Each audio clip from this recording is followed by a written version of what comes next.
¿Qué tal? Gracias por vernos. El presidente Bukele está enfrentado con el órgano legislativo. En esta tensión, muchos intuyen y se preguntan si verdaderamente ha extralimitado sus atribuciones constitucionales. De eso seguimos hablando en Toledo Reporta.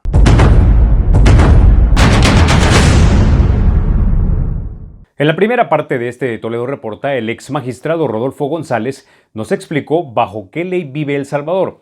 Hay que mencionar que la semana que terminó, el viernes 30 de mayo, la Asamblea Legislativa aprobó una ley especial que abarcaba estado de emergencia, reapertura económica y cuarentena. El presidente ya dijo que la vetará. Hasta hoy, domingo 31 de mayo, esto quiere decir que no tenemos ley relacionada a la crisis por coronavirus. Ahora, entre leyes aprobadas por el legislativo y los decretos de presidencia, ¿cuál es el que tiene más peso? Eso fue lo primero que preguntamos al ex magistrado Rodolfo González. Todo decreto ejecutivo, y en eso es muy clara la Constitución, llámese reglamentos o acuerdos o decretos ejecutivos, están subordinados a la ley. En el lenguaje jurídico nosotros decimos que los decretos ejecutivos, ya sea la forma que adopten, necesitan una cobertura legal. Decir. Bueno, la cobertura legal implica que el reglamento o decreto ejecutivo no puede excederse de las cosas que están comprendidas en la ley. Y si hablamos del decreto ejecutivo número 26, en este momento, por ejemplo, establece una restricción al libre tránsito de manera tal que usted no puede salir si no corresponde a las fechas en las que por el último número, el último dígito de su DUI, usted está autorizado para salir. No puede estuvo un tiempo, ahora ya no está, la prohibición de que usted fuera de un municipio a otro distinto de aquel en el cual reside. La obligación generalizada de portar las mascarillas y la prohibición de que circule el transporte público. Está vigente la prohibición generalizada para que funcione el transporte público y está esta regla por la cual usted para ir a comprar alimentos, por ejemplo, solo puede hacerlo según la fecha que se le está designado al último dígito de su DUI. Bueno, también hay unas prohibiciones, perdón, en materia de que la ley habilita, por ejemplo, que siga operando la industria de alimentos y bebidas, pero en el decreto ejecutivo se prohíbe snacks, boquitas y algunas cosas que se consideran alimentos no perecederos. Eh, Todas estas cosas que le estoy mencionando son excesos del decreto ejecutivo respecto de la ley. Incluso cuando la ley estaba vigente, hasta por decisión de la Asamblea, hasta el 16 de mayo. Y ahora, en esta semana que está vigente por decisión de la Corte Suprema de Justicia de la Sala de lo Constitucional, ese decreto no le da cobertura, no le da cobijo, validez a estas restricciones que ha establecido el Ejecutivo, que son claramente excesivas. El Código de Salud habilita a que el ministro de Salud determine zonas de control sanitario, pero habla de que sean focalizadas. El decreto 593 también le dice que sean focalizadas con señalamientos bien definidos. Y aquí se establece prácticamente todo el país. ¿Cómo va a ser que todo el país se establezca zona de control sanitario? Estamos asumiendo que los 6 millones de salvadoreños o de habitantes extranjeros también que viven en el país somos portadores del virus.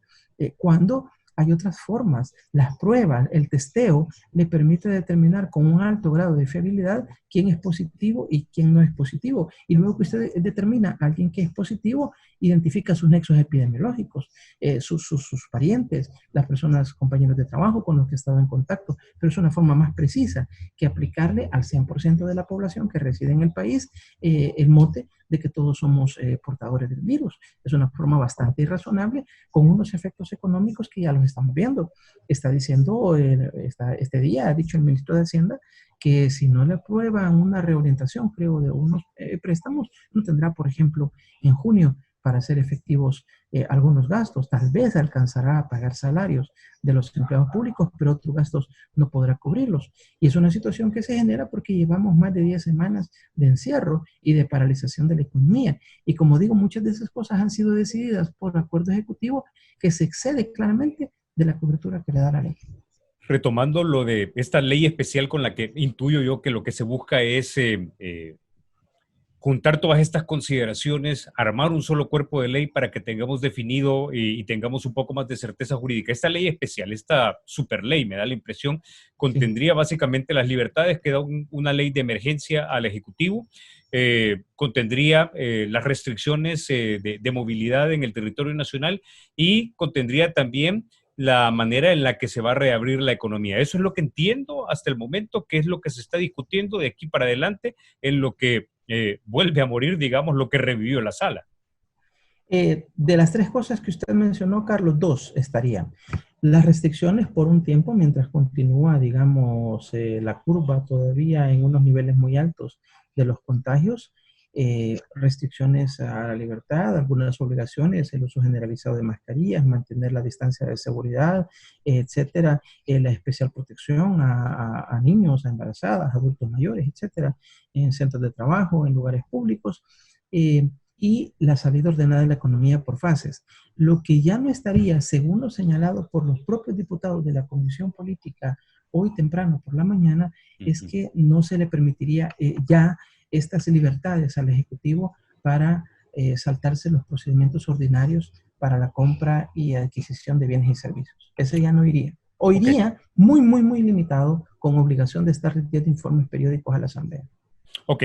Pasemos ahora al otro punto, que es lo que algunos han llamado usurpación de las atribuciones de otro poder o otro órgano de Estado.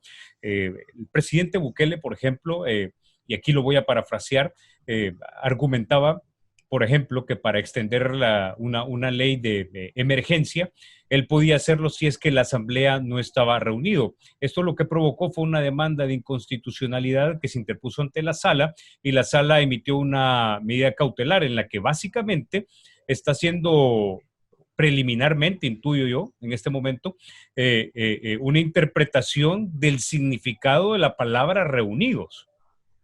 Así es, lo hizo este pasado viernes 22, aclaró de que eh, reunida la Asamblea no quiere decir físicamente los 84 diputados en el Salón Azul deliberando, discutiendo un proyecto de ley.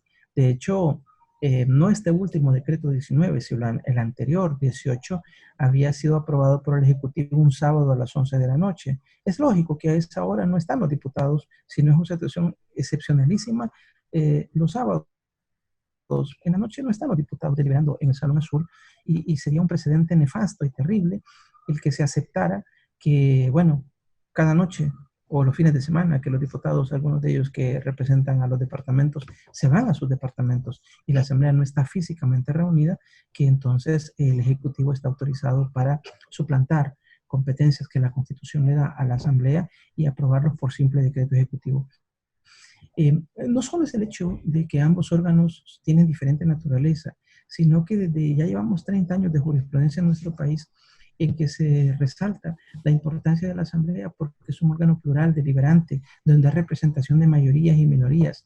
En cambio, en el Ejecutivo, aunque el Consejo de Ministros es colegiado, todos tienen el mismo pensamiento y básicamente todos son subordinados del presidente de la República. No está el debate y deliberación donde hay más garantía de una ley un poco más ajustada, más razonable a la situación que se va dando en la Asamblea, a diferencia de lo que sucede en el Ejecutivo.